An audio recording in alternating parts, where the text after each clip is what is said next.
Get started. Thanks for coming in. This is I believe the first time that we've done this time slot, so it's a bit of an experiment for us, but I'm really excited that some people decided to come in and show up. Today we have Professor Ed Orlowski, who's going to speak to us about his sabbatical. And for the students in the room who may or may not know, we have a wonderful program within the university that the college participates in and that the provost office administers, to where approximately every 6 years or so, depending on the faculty and their schedule, we have the opportunity to apply for essentially a merit-based sabbatical. So we make a proposal to a committee of faculty and the provost office, and that is, if it's accepted, we have an opportunity to take a 6-month leave from the university, but it's not like, a vacation, although sometimes it feels that way, where we have an agenda of something that we're going to do, we're going to see, and something we're going to study to essentially update our research or update our skills to make us better faculty for you, and also to kind of keep us current within the profession. So it's probably one of the best things about being a professor is that every 6, in some cases longer, years you have that chance, and it's a really wonderful thing. And one of the things that we ask faculty to do when they return is to do a lecture or some type of dissemination, just to give us an update on what they did. And of course, he is already sharing that knowledge with you in the classroom. I do want to read a little bit about Professor Orlowski, because even though he may have been your professor or you work with him, you'll go, really? He did that? I didn't realize he worked there. So I'm going to kind of give you his bio, and then we'll get into the lecture itself. So Professor Orlowski is an associate professor of architecture here at Lawrence Tech, and unlike me, he's really smart because he's the former chair of the department of architecture. He holds a Bachelor of Science in Architecture from Lawrence Tech and a Master of Architecture from the University of Michigan, and he's been a licensed architect here in Michigan since 1996, and he's practiced in firms here in the region, like Luckenbach and Zingelman and the Smith Group. He is the creator of the first studio related to the topic of sustainability here at Lawrence Tech.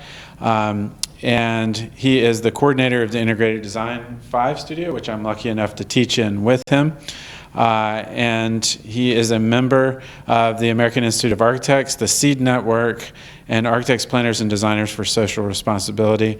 And he is the president of the Association for Community Design, where he initiated the strategic planning process. And he is the founder of Atelier Mule, a public interest design and research lab here at Lawrence Tech.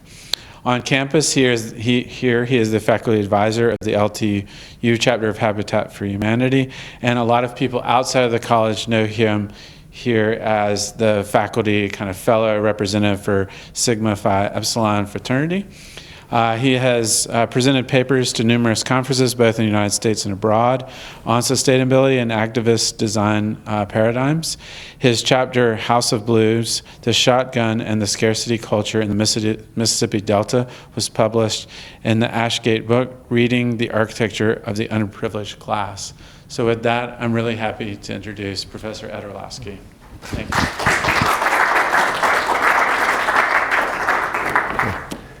Thank you, Jim. You picking me up back there? All right. Okay, so as Professor Stevens noted, sabbaticals are an opportunity for faculty that come by every so often. And I want to kind of start my talk here by sharing a conversation I had with a former colleague some time ago.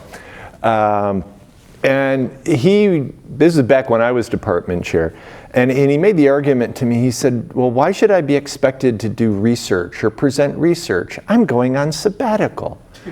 Sabbatical comes from the word Sabbath, which means to rest. And that's what you're supposed to do. I guarantee I know who that is. You know who that is. Well, I want to start this presentation by kind of talking about the approach I took. This is my second sabbatical since I've been here at Lawrence, and the first time I took a sabbatical, my time wasn't really structured. which is very dangerous. And I always warn my colleagues who are going on their first sabbatical that you've got to keep yourself organized, keep yourself busy. So I made for myself a very rigorous plan of things. I packed my schedule, and as Jim and Dean Daubman will tell you, I periodically sent them updates on what I'd been doing to let them know that I wasn't just lying on the couch binging Netflix or anything like that. And so, to me, the idea of rest really came from having the opportunity to shift my focus to things that interested me, to explore things that maybe normally in the course of an academic year I might not have time to really invest in. So amongst the things I did is I pursued a few things that I saw as being skill building, career development. I took courses in InDesign and Adobe Illustrator. I took a course on building web pages through WordPress. I took a grant writing course and even attempted to learn Revit. And despite the best efforts of Eric Ward, that didn't work out really well. I also attended the Building Better Futures conference in February of last year at the University of Michigan. This was a conference that brought together designers, planners, and developers to talk about how we can start rethinking the way we plan and finance development so that we can create more equitable situations in our communities in terms of housing, in terms of public amenities, in terms of public participation. I also took on a design project under the auspices of Atelier Mule. I worked with David Williams, who's the COO of Starfish Family Services in Inkster. And David had told me that they have a gymnasium space in their facility, which is a repurposed school building, that they have great difficulties making work. The acoustics, as you imagine, are terrible. The interior is dated. They have a lot of different uses that go on there, everything from gross motor activities for children at Starfish who participate in Starfish's Head Start programs, to community meetings, community training sessions, directors meetings, etc. So the process I used was I met with David and a number of representatives from various programs in Starfish. We did journey mapping. We identified the needs, brainstormed ideas. I got their input on what they felt was needed in the space to make it more workable. Came up with a few alternatives that would address issues such as the acoustical inappropriateness of the space for most of the activities, a lack of lockable and safe storage, as well as identity and finish within the project or within the space. So where it stands right now is that we currently are on hold, although I've been informed through my infallible source at Starfish, who happens to be my wife, that that David has been showing preliminary design images to a number of people. They're starting to look at raising funding for it and would like to proceed with the project in the next year or so. I also had the opportunity to visit a few colleagues in various parts of the country and be part of their courses. I went to North Carolina State University at the invitation of Brian Bell and Katie Wakeford to meet with their public interest design students, review their work, offer comment, do a review of the course on Brian's behalf. And also was invited by my longtime acquaintance, Dr. Craig Wilkins at the University of Michigan, to come and review his student work in the Wallenberg studio, which is, in this case, the studio was focused very much in ideas like I pursue with my activist studio. Students looking from a global perspective were identifying historical issues, social and cultural issues, and proposing design solutions that would make for a more inclusive understanding of histories that maybe have been buried, denied, or otherwise have been left unknown and unspoken. So, but the bulk of the focus for my sabbatical really comes down to my sort of central interest as a designer and as an educator, which is public interest design. And this is something that slowly over the years, as I was tenure track faculty and early tenured faculty here at Lawrence, I started to introduce into courses that I taught or coordinated.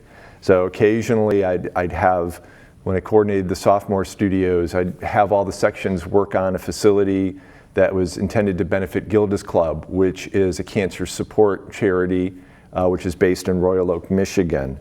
Had students work on projects in the aftermath of Hurricane Katrina.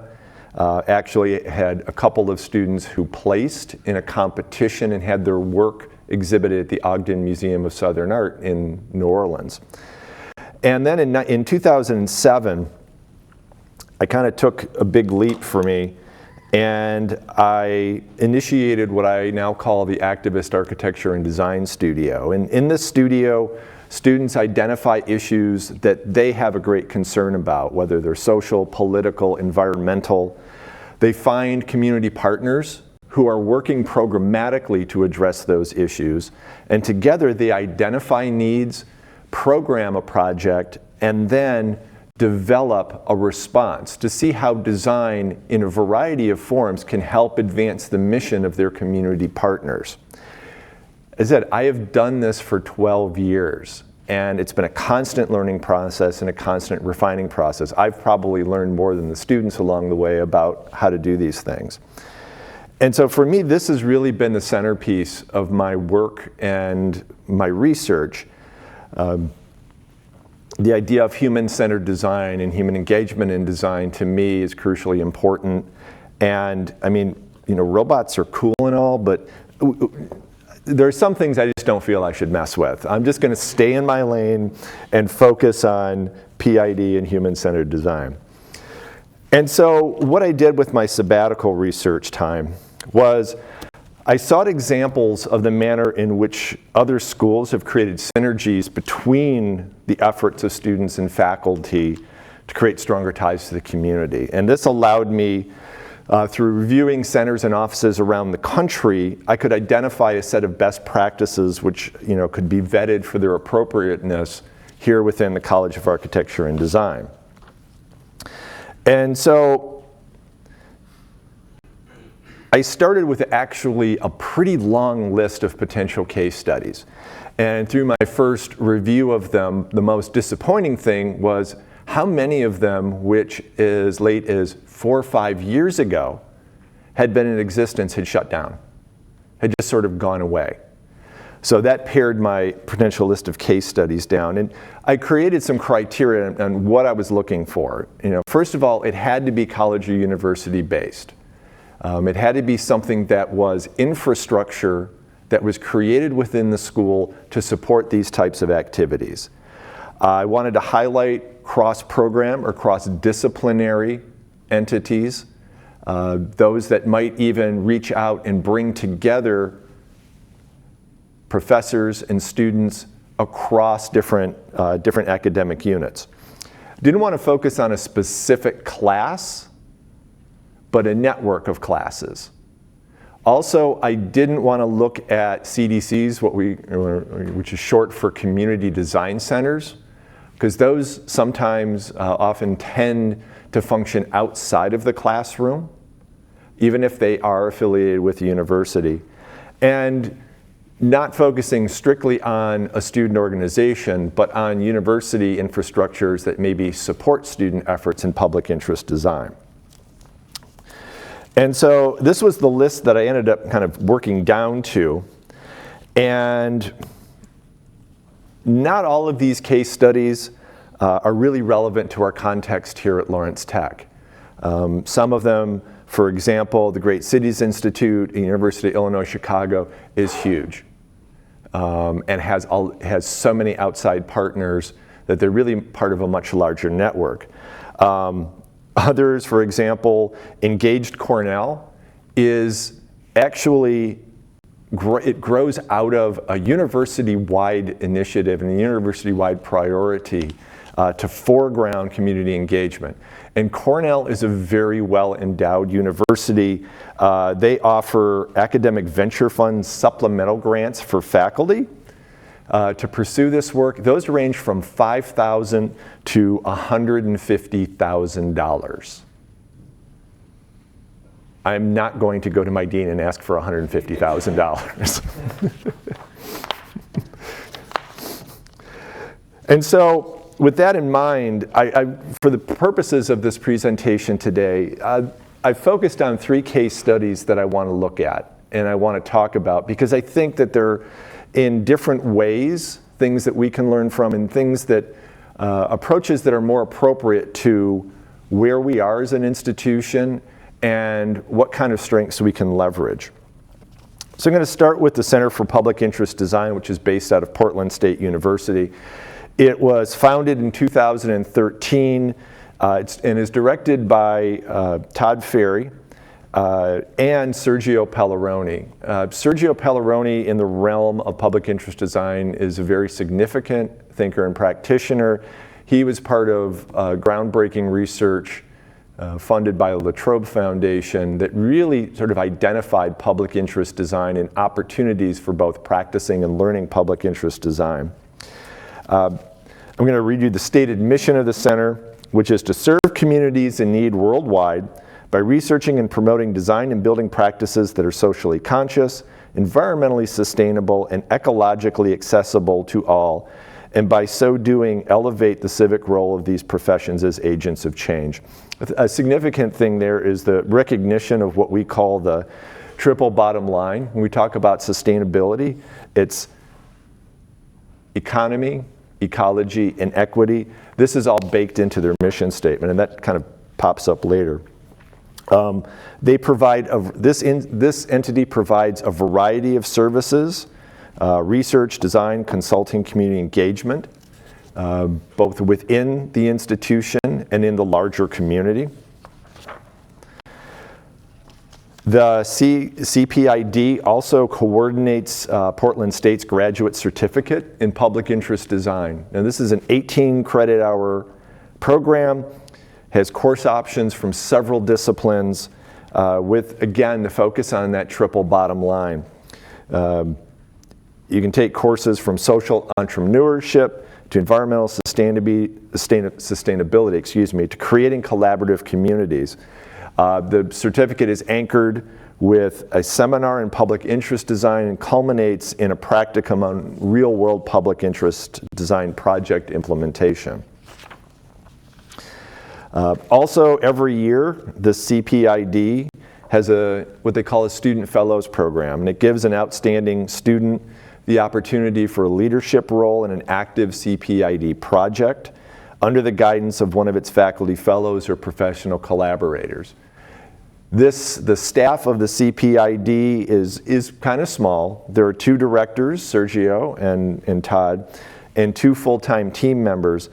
And then they have a sort of set of individuals who will rotate in and out. They'll have typically at any time have 1 research associate, 1 intern, the CPID fellow, and then up to 4 faculty fellows, which includes 2 practice fellows. So they engage not only their colleagues, but in staffing this, they provide fellowships to people who are outside the university in practice. There are 2 primary outreach components to the CPID. The first is what is called the Architecture Summer Immersion Program. And it's an intensive 4-week experience for people who are exploring a career in architecture. This is sort of the pre-architecture program. It's like a summer camp, similar to what we do here. But what's interesting is that other than being just generally focused on architecture, well, generally focused, I guess, is an oxymoron, it's led by faculty of the Center for Public Interest Design. And so the activities that these young people engage in are focused in issues and elements of participatory design, understanding community needs, community outreach. So the idea here is, instead of taking the principles of public interest design from the end of keeping it at the end of the design education, they're moving it potentially to the very beginning of someone's design education, and sort of setting them on the path to be inquisitive about how they can use their design abilities for greater social change. The second major outreach component of the CPID is what they call the CPID talks. And these aren't necessarily lectures, but they are regular discussions and dialogues where they will invite speakers in, they'll gather in the center office, bring in faculty, students, and they invite the general public. So it's more of a roundtable discussion around a topic or a presentation that the invited speaker has. So it's meant to be very informal and engaging, and therefore is very successful at engaging the general public, rather than it being a very formal lecture setting. The second example is probably the best one that I found. A few years ago, Dr. Kim and I were at a community engagement conference in Kansas. And we met Elizabeth Kramer, who is the director of the Office for Socially Engaged Practice at the Sam Fox School of Design and Visual Arts, Washington University in St. Louis. That's a mouthful. And I had a number of conversations with Ms. Kramer while I was on my sabbatical. And a few things I learned about the office was that it was founded in 2015, and it really came from a convergence of interest and opportunity. First of all, the dean of the college at the time had a real interest in how to get more faculty involved in the life of the region. He convened a task force to look at the possible ways of doing this. Concurrently, the Gephardt Institute for Public Service, which is based at Washington U and named for former politician Richard Gephardt, wanted to have a hub in each school on the WashU campus. So you had that wonderful convergence of interest and opportunity, and most importantly, funding, to create the Office for Socially Engaged Practice. Now, where this differs from the example at Portland State is that this is not faculty run. This office has independent staff. So they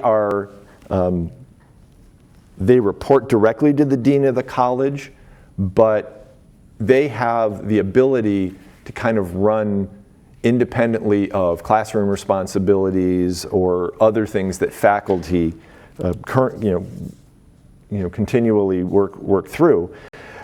So as a result, their focus has been on consultation and best practices, and really acting as a resource to faculty within the college and students within the college on how they can best integrate tools for engagement within their classes.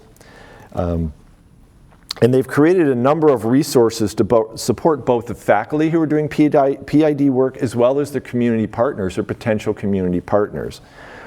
Primary amongst the resources they've created and made available are what they call blue pages. And these are a set of guides that outline effective practices for working with individuals, communities, and organizations on socially engaged projects.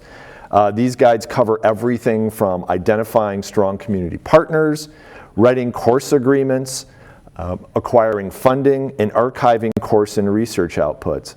In addition, the office provides standard partnership agreements for all faculty entities that enter into a community partnership, and they assist in copyright agreements and copyright protection.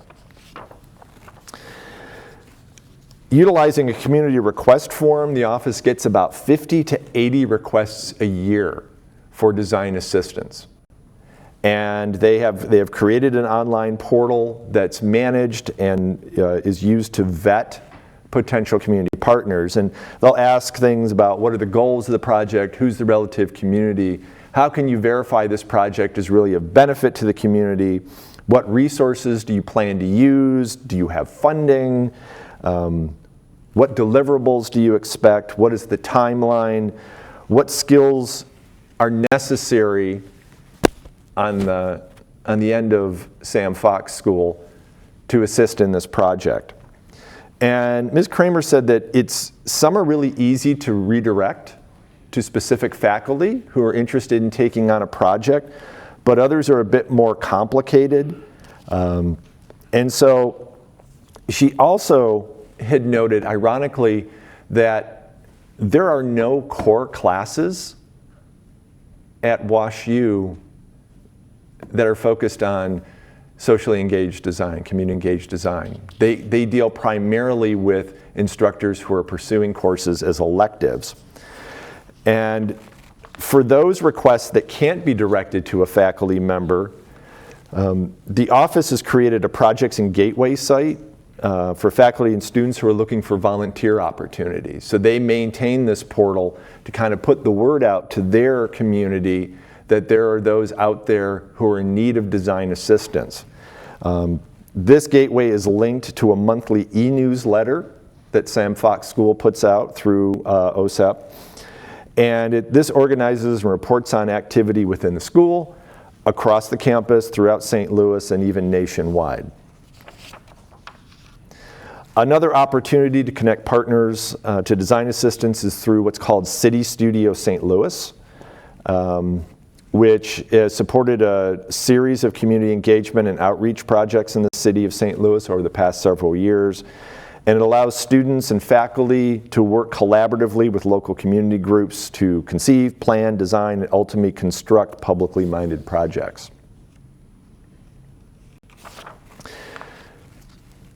Lastly, OSEP has created a number of opportunities for the students at Washington University.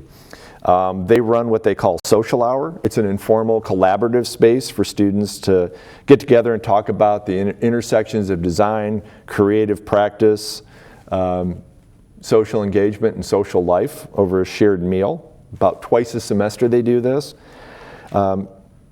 Starting in 2016, the OSEP puts together what they call their Civic Expo, that highlights opportunities, engaged opportunities for students within the Sam Fox School. Every year, they give out what they call the City Studio St. Louis Student Awards. A lot of S's in there. And these awards are specifically designed to address a reality that they've noticed, which is a lot of times student initiatives, both from courses or co-curriculars, tend to stall after the semester ends. They move on to other things. Their attention gets focused elsewhere. And so the office has created a set of awards, and they give out a couple a year at the end of each semester. They're about $500, and they're intended to support completing a project or expanding its scope, to incentivize students to continue to work on things outside the boundaries of the semester limit. The office also supports sending Sam Fox School students to national conventions and events, including the A2RU Emerging Creative Student Summit, Design Future Student Leadership Forum, and Voices and Visions of St. Louis at Harvard University. And so the last example I want to show you and talk about is actually sort of the least formal. At North Carolina State University, anybody familiar with North Carolina State? Oh yeah, there's that guy. Within their College of Architecture and Design, there's no official center for public interest design. But instead, what North Carolina State has is a really strong, clear, organized web presence built around their faculty and programs that engage in public interest design, and courses and labs run by some of the top educators in the field of public interest design, and a dedication to leveraging their expertise as a centerpiece of the architecture program. They also have, as I'll show you in a minute, a cohesive process for vetting potential community partners. So here are the major components of the public interest design program at NC State. Brian Bell runs the Public Interest Design Incubator Studio. And it actually runs kind of a lot like the activist studio that I teach, but is a bit more structured in terms of its partner relationships. In this studio, students will pursue a real community-based project. They'll engage the public, understand the challenges, develop partnerships, and propose design solutions. And it runs from initial community contact through programming and schematic design, and in some cases, even through construction and installation of a small design build project. The Affordable Housing Sustainable Communities Initiative at NC State is run by a former colleague of ours, Tom Berry. He used to teach here at Lawrence Tech. And this lab provides educational resources for government, nonprofit, and community leaders, for students within NC State, and to the general public, and really focuses upon housing and urban challenges that face the North Carolina communities. And here, Professor Berry combines traditional research and applied research through community-based demonstration and service learning opportunities. And it's not just for students. It's also provided as an opportunity for professional education for those who have actually graduated and have moved on into the profession. They are able to participate and bring that knowledge back into their practices. Every summer, there is a design and build studio that is run by Randy Lanau. Student teams will design and build a project for community clients. They'll address the client parameters, learn design development and construction document phases, integrate universal design principles, respond to multiple contexts, integrate landscape and architectural design, learn collaborative design skills, and then physically build a permanent project within the North Carolina communities. And within each of these, one of the things that ties them together is that NC State and the College of Design have really formalized the process of vetting potential community partners. And so anyone who is interested and would like design assistance and to be a partner goes to a specific online portal for each of these programs, answers a set of questions similar to the ones that I mentioned at Portland State, and submit a request for collaboration. In addition, each program has a set of conditions. So before a potential partner even contacts the school, the sort of ground rules are laid out about who they work with, the purpose of the project, the scope, what is the actual outcomes that are likely to be achieved and reasonably will be achieved so there aren't undue expectations, and what the time frame is for application, review, announcement of partnership, and then the course itself. In addition, one of the things I noticed with NC State that I did not see in very many other public interest design university-based programs is that they're very clear and explicit that student work is not a substitute for professional work. Which in many ways, where there are conflicts within the practice about academically based programs, you're trying to steal our work from us. Although, as Brian Bell himself had said, many of these projects that they undertake are so small that a typical practice won't really want to engage with them anyway. But they're very thoughtful and mindful about making sure that their partners have very clear expectations. And like Portland State, North Carolina State has a summer immersion program. It's called the Design Lab. It's dedicated to teaching design as a way of thinking and delivering design education to the K-12 community. And this involves active partnerships with college faculty, students, alumni, and friends to, again, start young people on the path of understanding collaborative, immersive, and interdisciplinary design activities and programming. So you may be asking, well, what are you doing with this research? What's your end game? And to explain why I undertook this and what I hope to achieve with it, I want to look at what we do here in the College of Architecture and Design. Since 1999, Detroit Studio has been our flagship program and engagement with communities in the city of Detroit. Dr. Kim and his students focus on urban scale neighborhood projects, and he has received countless grants, awards, and accolades. When I grow up, I want to be like Dr. Kim. If I don't grow up, I want to be like Jim. And believe me, it's very perhaps underappreciated that you people maybe don't realize how big Dr. Kim's influence is in this field and how important his reputation is amongst other practitioners and especially educators in this field. Woodward & Willis is a student-run, faculty-directed design studio. Faculty sponsor is Professor Lillian Crum. And it provides socially conscious businesses and organizations in the city with professional design services. It's a great opportunity for students in graphic design to get some real-world experience working with clients and the satisfaction of knowing that they're helping to advance the mission of someone who's trying to make their communities better. International Design Clinics, independent not-for-profit, led by our Associate Dean, Scott Schall.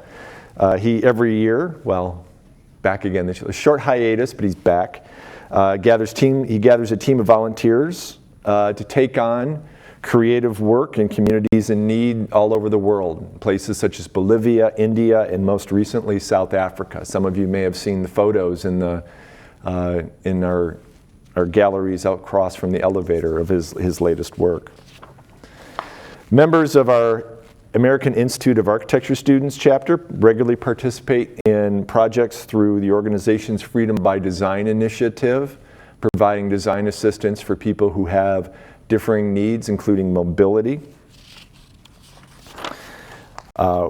We have a Habitat for Humanity chapter. It's kind of dormant right now, but in the past, our student members have volunteered on housing job sites and at the Habitat Restore.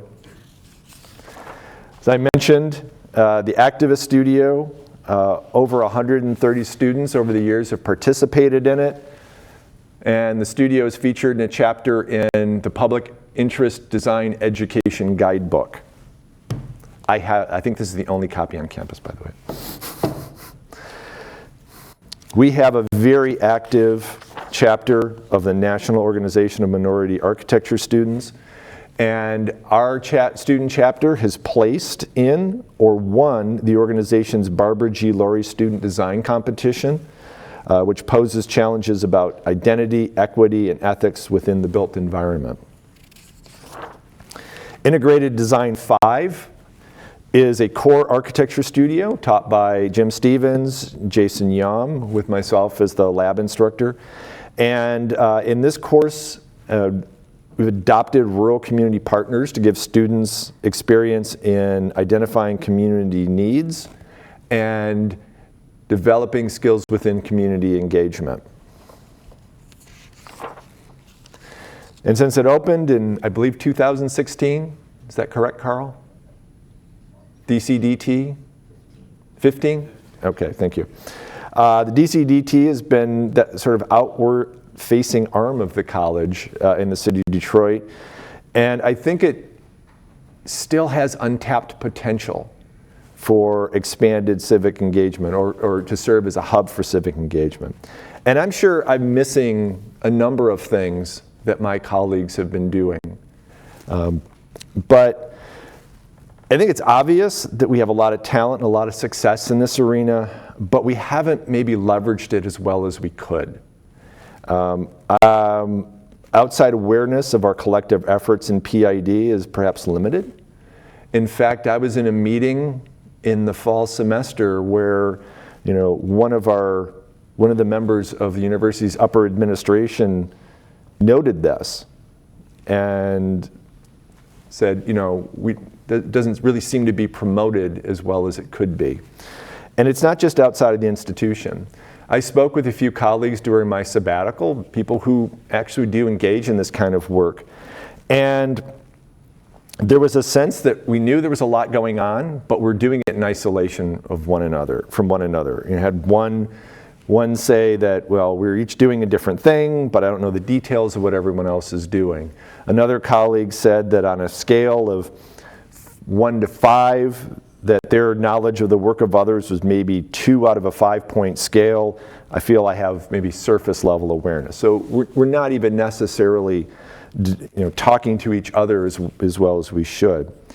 And my thinking is that we need something that brings all of us engaging community-based impact work together, allows for a sharing of resources, and better promotes this kind of work. So what I would like to propose is what I'm tentatively calling PID-LTU. And I see this as a potential entity that can help bring together better communications amongst those of us that are doing this kind of work, better communication between faculties and students, better opportunities for us to talk about the work we're doing, both internally and externally, and as a real platform for us to share based on a lot of the things I saw in these case studies and best practices. So in my mind, these would be some of the primary roles of PID-LTU. First of all, as I mentioned, a lot of us are engaged in these activities, but the work is not widely promoted. Some have their own websites, or maybe they'll blog over here or something, but we're not really pulled together to show people when they come to the LTU website, wow, look at this mass of work and engagement in the community that Lawrence Tech and the CoAD is really undertaking. One role of PID-LTU would be to report on these works, both internally and externally, raise awareness of successes and possible collaborations. It could manage a unified web presence for all of these entities, continually monitoring and updating it. As of now, we don't have necessarily formal processes to vet potential community partners, at least not those that are shared. Chris Stefani at the DCDT had told me that they get occasional walk-in contacts.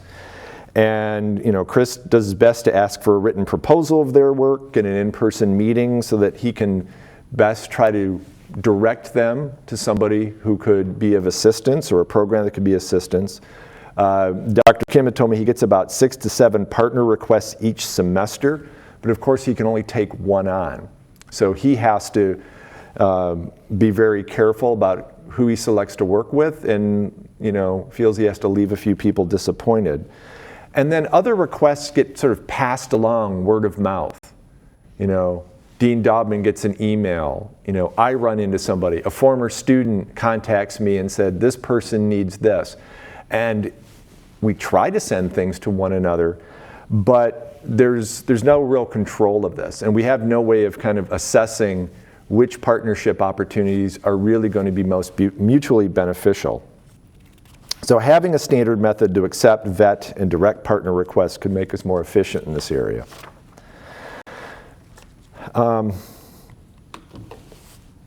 To share a couple stories. A few years ago, a couple students in my activist studio worked with Feed 'em Freedom growers on Manistique in the Jefferson Chalmers neighborhood of Detroit. It's a very successful project.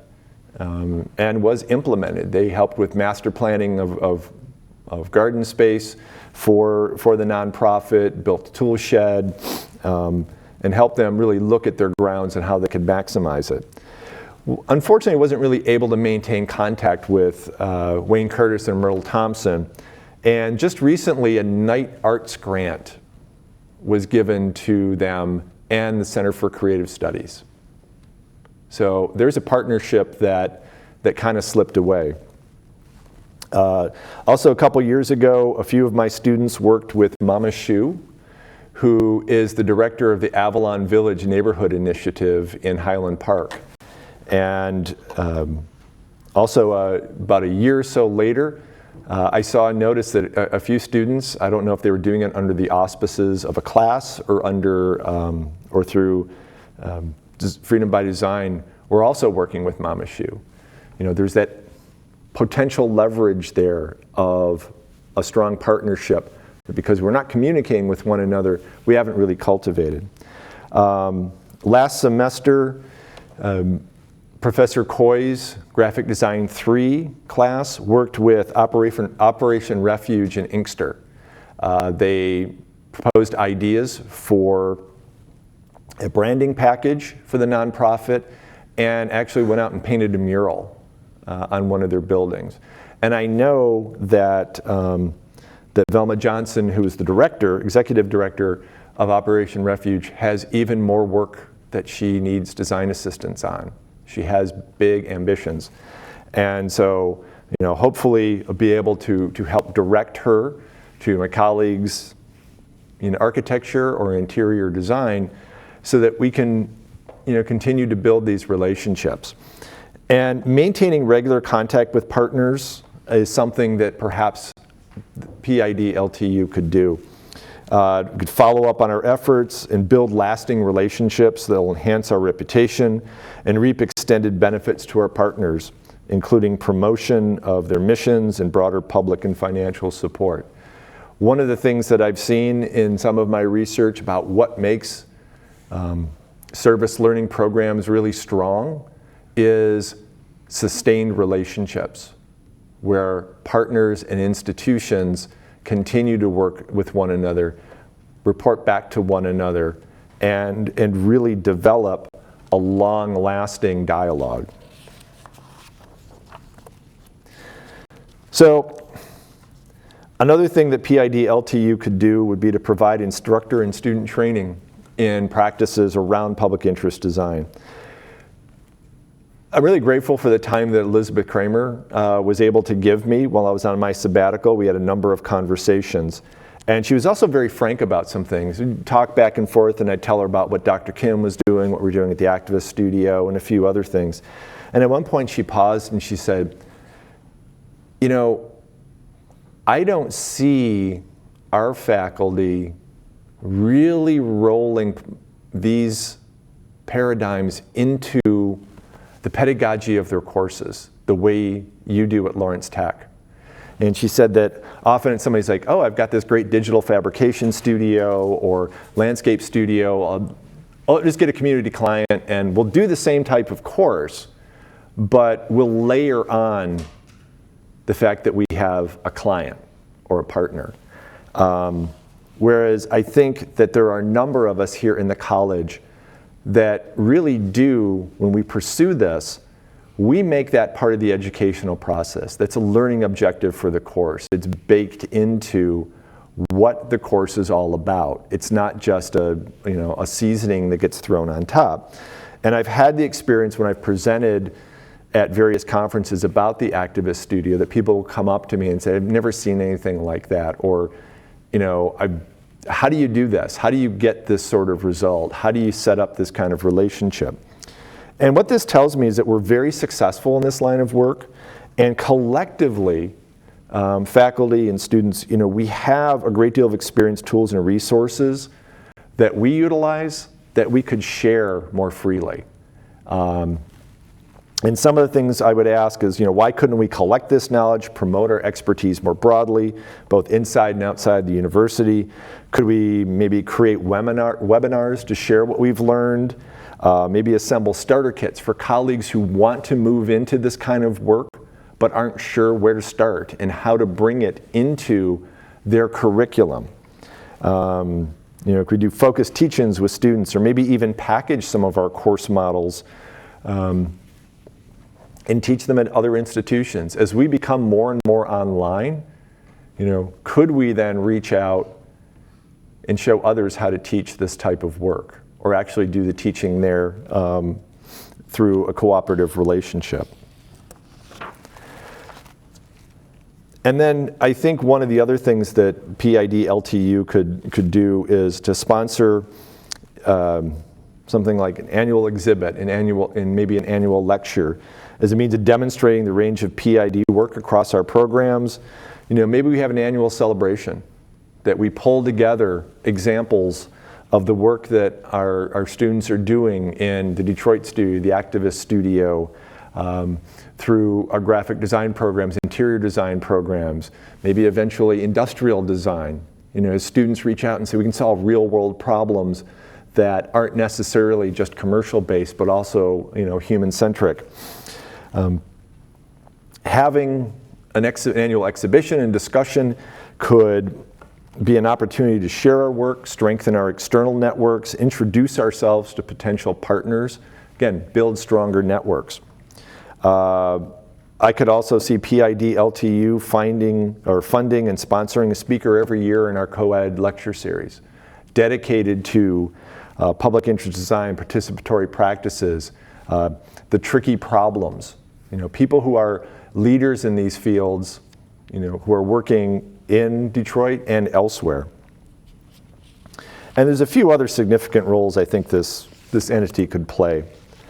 And one of the most important, I think, is really supporting our students, having a sort of central entity, a central identity, a central office, whatever you want to call it, that helps to make our students aware of opportunities and support them in pursuing them. And a couple examples are shown here.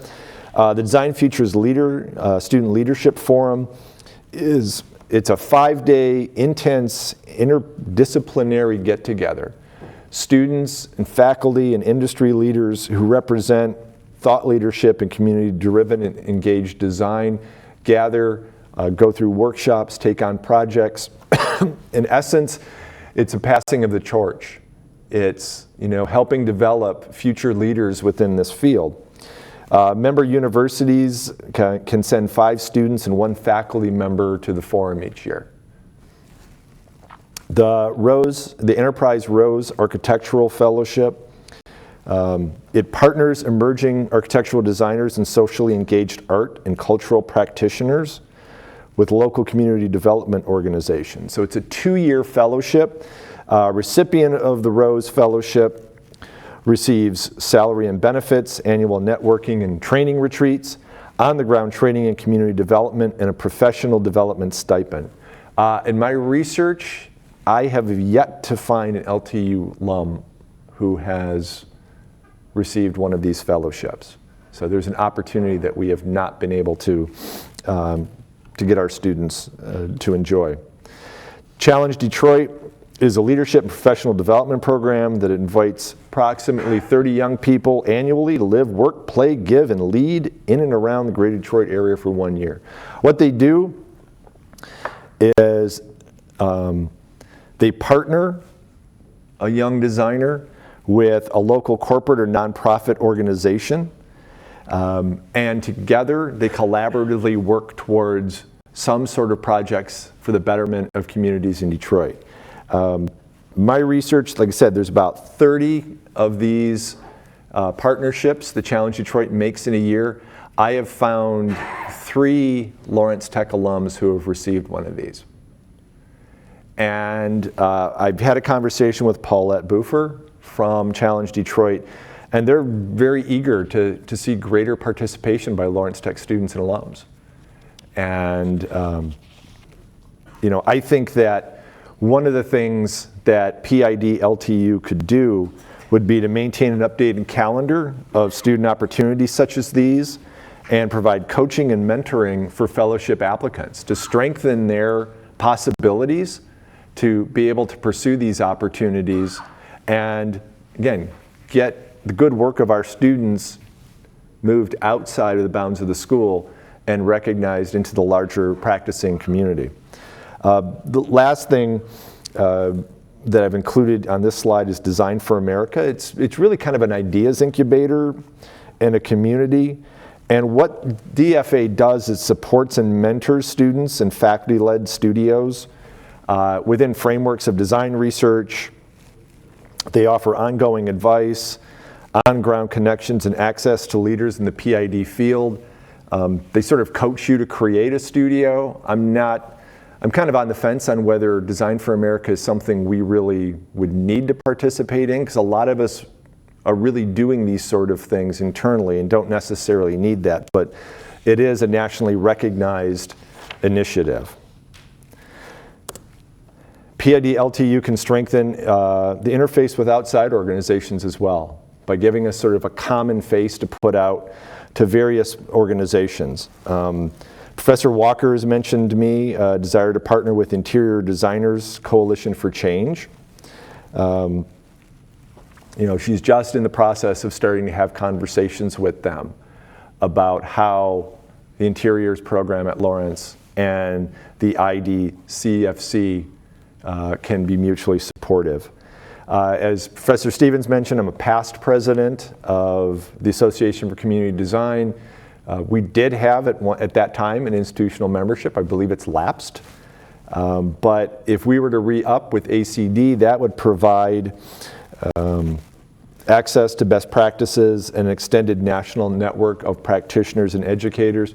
One of the great things that I took away from that experience there is that, since I teach the Activist Studio online, if I need a juror, I can call James Wheeler, who's in Minnesota, Catherine Darnstadt in Chicago, Mallory Batchus in South Carolina. I'm not really bound. My network of jurors is not small and based locally, because this organization provided me the opportunity for my students' benefit to draw from the wisdom of others around the country. Professor Crum is a big advocate of Design Core Detroit and a big fan. This grew out of Detroit's UNESCO City of Design designation. And what Design Core does is it champions design-driven businesses and their role in strengthening Detroit's economy. And it also includes what they call the Detroit Design Network, which actually Professor Crum served on the board of that network. And she says that that group has actually funneled projects to Woodward and Willis. And so I think if we can strengthen that relationship and build on it, we may find that Detroit Design Core, or Design Core Detroit, may actually be a really great opportunity for other community members in need to find their way here to Lawrence Tech. There is a Detroit chapter of the Open Architecture Collaborative. They work with local nonprofits, community organizations, providing design services in underserved neighborhoods. We don't have a formal partnership with them, but one of our alums in adjunct faculty, Ursita Bayo, has been very involved with Open Architecture Collaborative. And so, again, another partnership opportunity that hasn't really been maximized. Lastly, Community Development Advocates of Detroit. They're a membership organization focused, as the name implies, around community development and support of community improvement groups. It provides advocacy, training, technical assistance, information sharing, networking, and education to its members. And this is another potential network that could help bring what we do at Lawrence Tech out into the neighborhoods and communities. We also, and I'll be sort of brief with this, one of the other things that PID LTU could do is act as a reporting arm to some of our accrediting bodies. Both NAB, NAAB, which accredits our architecture program, CETA, which accredits our interiors program, and the Higher Learning Commission, which accredits the university as a whole, have specific requirements that an institution needs to demonstrate that they have a commitment to public service, to understanding a relationship between design professions and the public, and that in the case of the HLC, that the university has a culture and a commitment for community engagement. Another group that PID LTU could report to would be the Carnegie Foundation. One of the things I looked at in my research was what it would take for us as an institution to achieve this classification, which is really about how a university, an institution, reaches out from its borders and becomes partners with those people in the community through governmental entities down to neighborhood associations. And in my research, the thing that surprised me is we've had this classification since 2008. How many people knew that? It's not widely promoted. But one of the things that is needed to maintain this classification is a periodic reporting. The next, I believe the next cycle that we will need to go through is in, I believe, 2022 or 2023. And so again, if we have an entity starting within the college that collects and assesses all the work we do, it makes it that much easier for the university to re-up their accreditations and their certifications. So the next steps that I want to pursue with this, first of all, upcoming, probably in the next couple of weeks, we're going to launch a survey of student experiences to find out, to what extent students across our various programs have had opportunities to engage in impact or public interest design. So for some of my colleagues, you may be asked soon to share a survey with your students. Then I need to develop and vet a proposal for what the framework of PID LTU would be. And this is something I will also lean on my colleagues, on faculty council, and certainly experts such as Dr. Kim, Professor Crum, and others who have worked in the realm of public interest design, Dean Shull, to really identify what opportunities we have and how to best implement them. Would need to come up with a budget or funding plan. As I've mentioned earlier,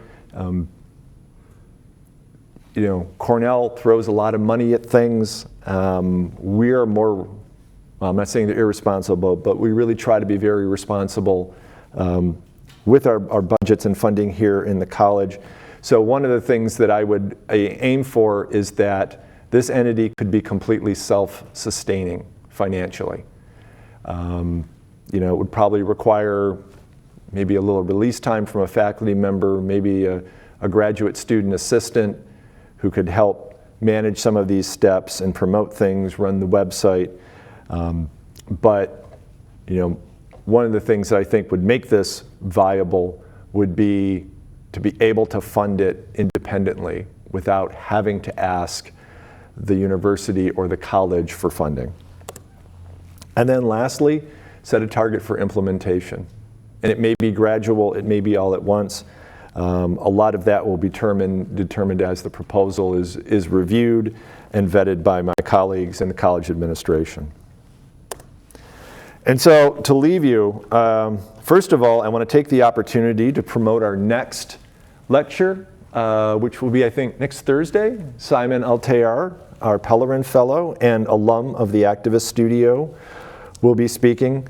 Simon also has been a very frequent juror in the Activist Studio since he graduated, and the students very much enjoy the input that they get from him. So I think if you have the opportunity to attend his talk, you're going to be very entertained.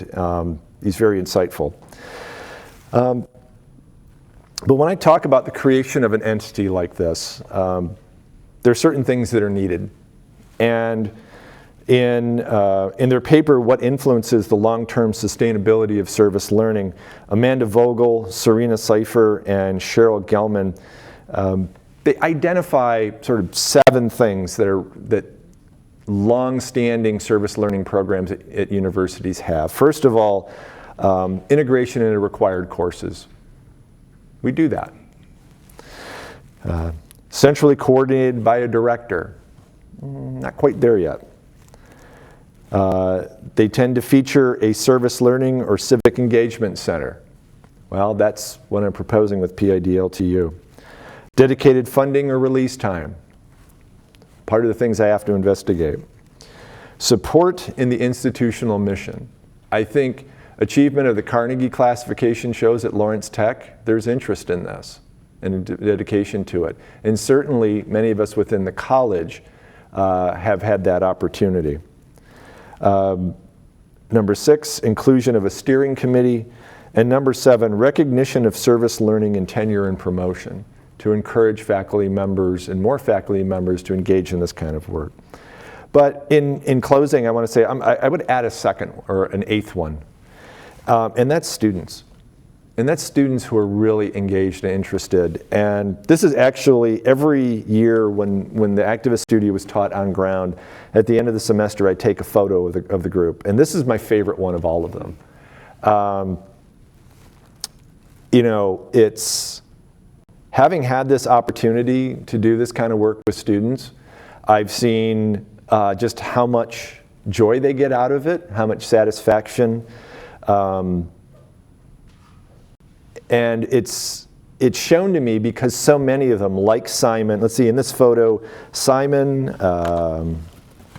Rasha, Stephanie, and Alec have all come back to be jurors for the studio and talk with students, you know, who follow them. So, you know, I think there's a lot of acknowledgments. Again, when you get a sabbatical, I think it's important to, you know, to express your gratitudes for the opportunity. And, you know, I want to thank, you know, the university, of course, for allowing this, Provost Dr. Vaz, Dean Dobman, my department chair, Jim Stevens, for supporting it, Faculty Council, Faculty Senate. But really, I think a lot of my greatest gratitude always goes to the students. And, you know, when I see a kind of joyful group like this, really dedicated to the work they're doing and going out in the world, I just feel a lot better knowing, you know, what they're going to be doing and how they're going to carry new ideas and even expand on ideas that I've taught them into the future. So that, I want to thank you and open up the floor for any questions.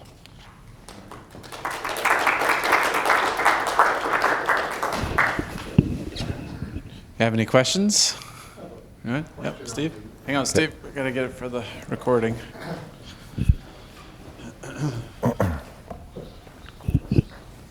So when you gave the NC State example and you stressed that they mandated that the work that the students perform is not in lieu of paying for a design team, I was trying to squint to see if that list of criteria on the right side of the screen included learning objectives to help guarantee the fact that clients would understand that this is a learning experience for them, not for profit. Mm-hmm. But so did I miss something? Is that something that you're going to include in your proposal? About the idea of learning, you know, underscoring learning objectives. Yeah, and actually, I mean, on the website for each of these studios and programs at NC State has its own section on a website. And so what they do is they describe, this is what the studio is all about, this is what the course is all about, this is why we do it, this is what the students need to get out of it. So, you know, I just didn't, you know, I didn't show that section of the web. But yeah, I think that's very important. I think having clear understandings with community partners is essential. About 6 years ago, you know, I created for students and partners in the activist studio basically a contract. They identify the project, define its scope, outline the deliverables that are expected at the end of the semester, and they both sign off on it. And so each semester that I teach the activist studio, I collect those, you know, attach our standard university partnership form to it and forward it to Dean Dobman's office. And I found that the benefit of doing that is that when the semester ends, both the partner and the student know that they've reached a point of closure. There isn't an expectation that this is just going to be this ongoing relationship that's open-ended, but this is the scope of what we can do in this semester. I'd mentioned that WashU has that award that allows students to sort of continue and expand on. In the case of the Activist Studio, it's really up to the student and the partner if they want to continue the relationship, and some of them do. Some of them do continue to go on and do other things with their community partner independently of a course after the semester's over. But I think, yes, definitely underscoring that this relationship is meant to be mutually beneficial is important. And as someone who's spoken to a lot of people who teach in this realm around the country, one of the things that I think is kind of the biggest concern that a lot of them have is that mutual benefit has been demonstrated. When it gets, if your community partners feel like, oh, here comes another group of kids going to tromp through our neighborhood and write a report, then you haven't demonstrated value. I've been in audiences when I think Dr. Kim presented in Highland Park, I think it was, that there was some angry citizens because of that, but you managed that conversation quite well. Yes. Let's think about it here. We'll go over here. Okay. So, Ed, you interviewed me for 6 hours. Mm-hmm. With no coffee and no alcohol, no whiskey. What happened to my interview? Okay, anyway, so ACSA is Architecture Schools Association in U.S. They have a national committee on research and scholarship. I'm honored to serve on that committee as my area focuses on community engagement, community development, and urban design. So there's a question that we are struggling with. Hopefully, maybe you could shed some light on that. Mm-hmm. So, first of all, this committee to my surprise, define community engagement as one of the major knowledge or scholarship modes. It pleasantly surprised me, along with other disciplines other areas such as design build, history, theory, and on. So one of the issues that we are struggling with, how to go about measuring the impact of community engagement, because it's one thing to impress our residents, by showing them how skillful, how talented our students are. Community engagement takes a long time. Sometimes 2 years, sometimes 4 years. So it drives everyone crazy. Okay, then at some point as tenure faculty or somebody who is looking to get tenure, time is precious. How to go about measure impact of your work, community engagement, so that you'll be able to, I guess, acknowledged as a tenure professor at some point. So I know you mentioned tenure promotion toward the end of the slideshow. So I know it's a long question, but I'm curious about, based on your studies, did you learn anything as to how other institutions deal with this impact, how to measure impact of community engagement? Not specifically, but I think you also touch on a very good point. I've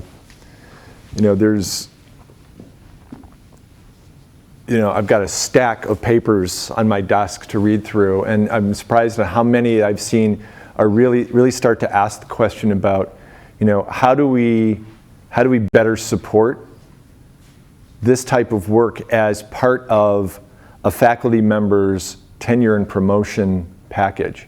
And I think because in many ways I think for many of the reasons that you talked about, that it's hard to measure, it's not necessarily always quantifiable, particularly over a short period of time, to really see, how successful has this project been? Has it had, 5-10 year, life to benefit the community partner? one thing, just, and this is totally anecdotal, a mutual acquaintance of ours, just went up for tenure this last year, and he has written or edited a stack of books on this topic. And when I talked to him, he was nervous. He said, I don't know if they're going to give me tenure for this. And he's one of the leading names in the field. And he did, he got tenure, which, to me was not a surprise. But I think that that's something that as a whole in academia, we need to, it's hard obviously in design fields.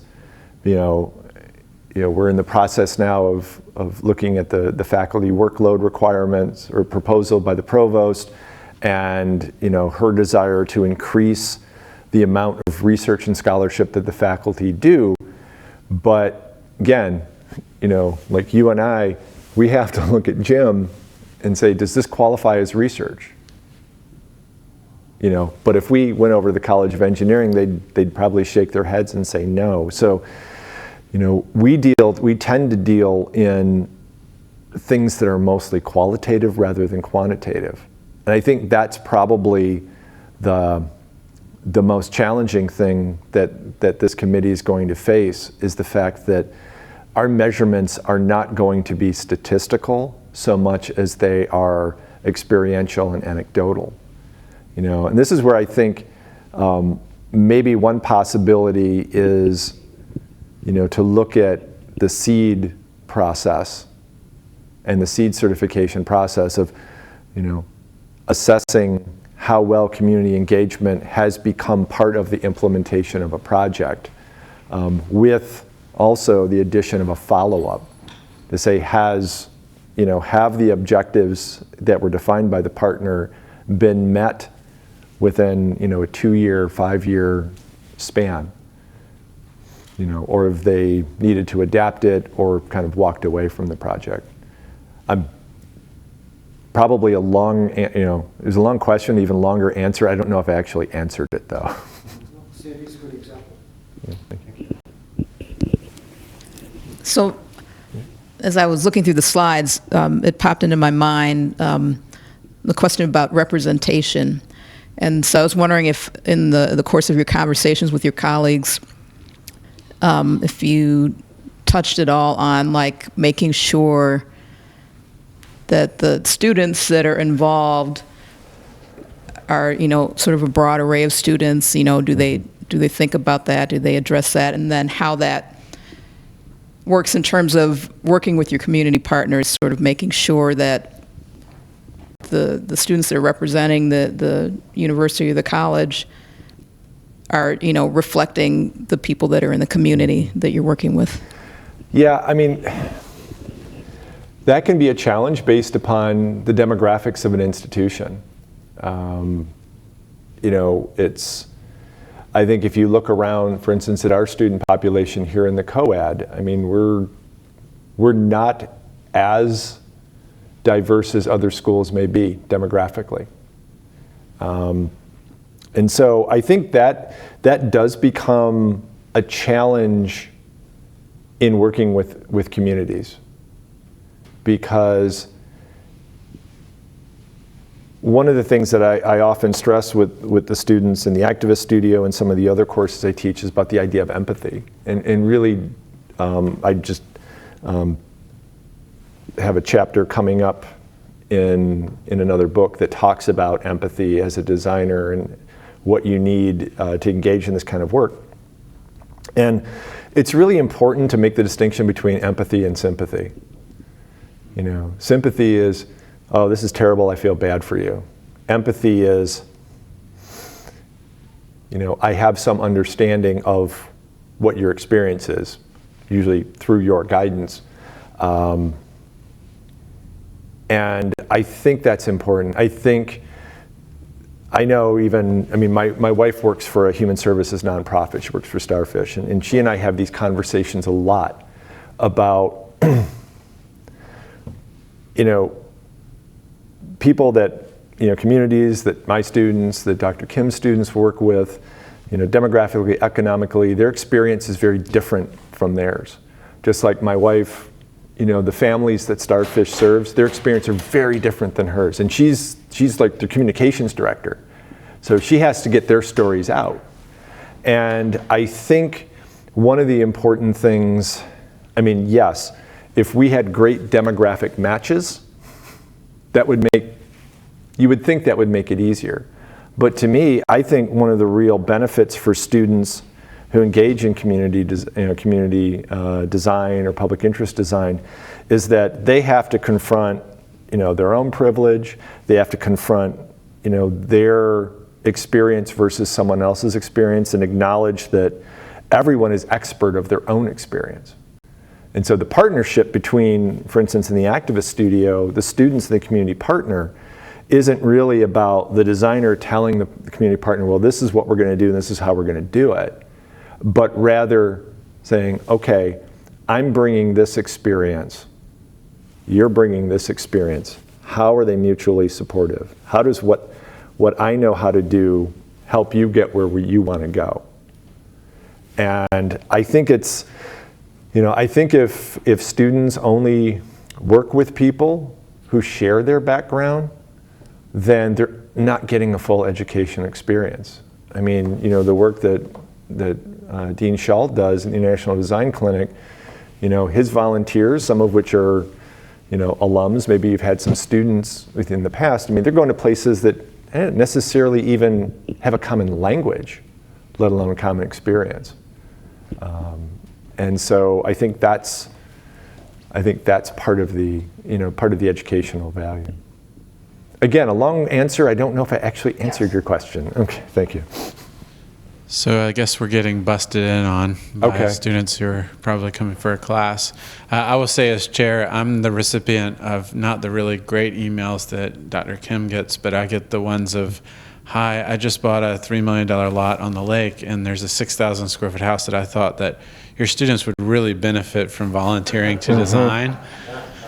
And, I used to get those as well, too. And I would normally send them an email that had inappropriate language in return and tell them to go hire an architect. But then I realized that could easily be, like the president of the university's neighbor or something. So I always have to find a really nice way of saying that the project doesn't fit into the learning objectives of the class, and a very nice way say, go hire an architect. Here's a link to, the local AIA chapter.